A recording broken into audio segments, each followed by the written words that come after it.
Right, let's go and find myself a boat. We're at a place called Morston Quey. It's a National Trust place, which is about half an hour from where I live, so it's within reason. And as you can see, there's loads of boats here. I don't know which one, but one of the minor problems here is, in fact, it's very tidal. As you can see, it's a mud creek that leads out to the sea. But the benefits of this harbour is the fact it's actually a free one. It's one of the few free harbours in the UK apparently, and it's run by the Blakeney Harbour Association. And there's loads of information here and everything about tides and what you can do and what you can't do. But I think the biggest problem is that, in fact, it is a mud creek. Well, let's have a walk around and we'll see what we can find, shall we? Oh, here we are back at the notice board, and I see they've got a map. So let's just show you on the map whereabouts we are.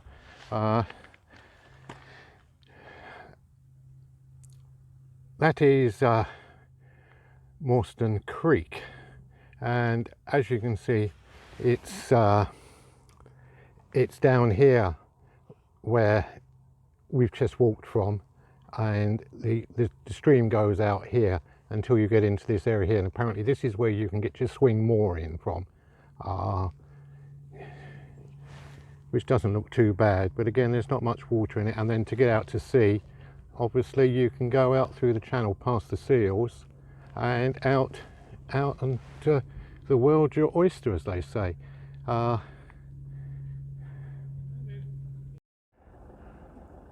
we're down by the Slipway now.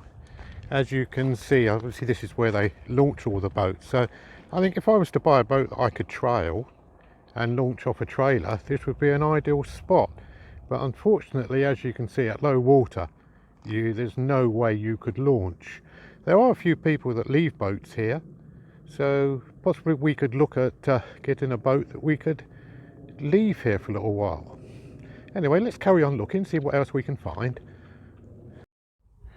Well, we've walked up a bit further up the creek now, and as you can see, people do actually leave the boats here tied up against a type of mooring. But again, the water goes right down, so you would only have access to your boat, I would think, maybe 2-3 hours before and 2 or 3 hours after high water, which does limit it a bit. So I'm beginning to go off the idea of having a boat here at Morston because of the time involved. Oh, there's an egret down there. I don't know if you can see it in the picture. Just down by the third boat, there's an egret in the water. So loads of wildlife, so it's quite interesting. Anyway, we'll have a further walk along. We'll carry on looking. You never know, we might see something. Well, we're standing on the flood bank, which I believe is part of the Norfolk coastal footpath, which runs all the way from Cromer all the way round to Hunstanton. We're looking out over Morston Creek here. I've just been speaking to one of the locals, and he said that you can actually acquire a swing mooring, which is out in the area they refer to as the pit, which does stay and have more water in it. So, but it does still dry out at low water, so you will still only have access at low water, at high water I mean, of course. So if you did have a boat in the pit, then obviously you would need a dinghy or something to get out to it, which again is hassle. I'm beginning to go off the idea of having a boat at Morston, but we'll carry on looking and let you know what we find. Right, here we are in the harbour area, and this is the type of boat I was thinking about, something that's got a little cabin on, so at least you can stay overnight if you wanted to, if you came down, had a little cooker in it. I suppose it's 22 foot, something with an outboard engine in, so obviously people do keep this size of boat here at Morston.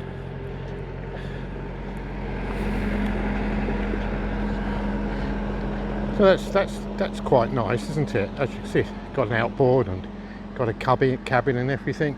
Sail, yeah, something like that, I think, don't you? Right, let's go and see what else they've got around here. You never know, I might find something with a for sale sign on it.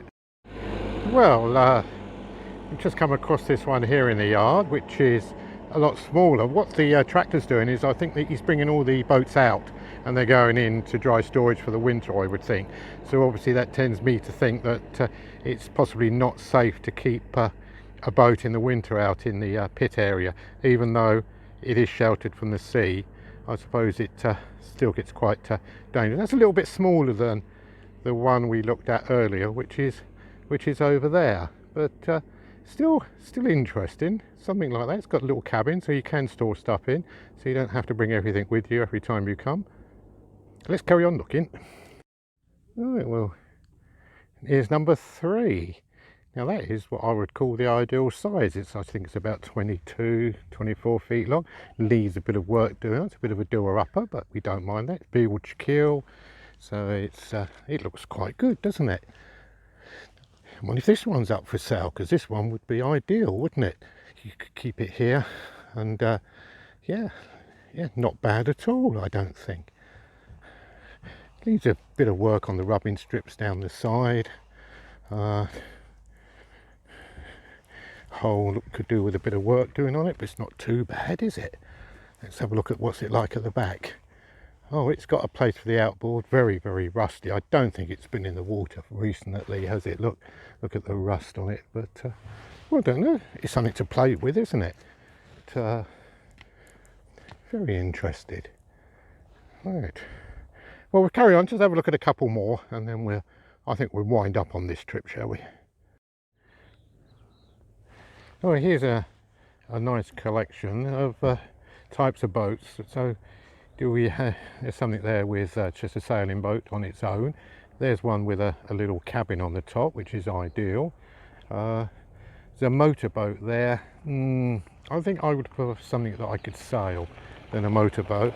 Or you've got something like that with no cabin. No. In conclusion, I definitely think we definitely need something with a cabin on, because that way when you come down here you can have all your stuff in it, can't you? You've just got to bring your food, and yeah, it's got to be a cabin. The only decision I got to make is, do we get one and keep it here at Morston Quays, or do we look at keeping a boat somewhere else? Don't know.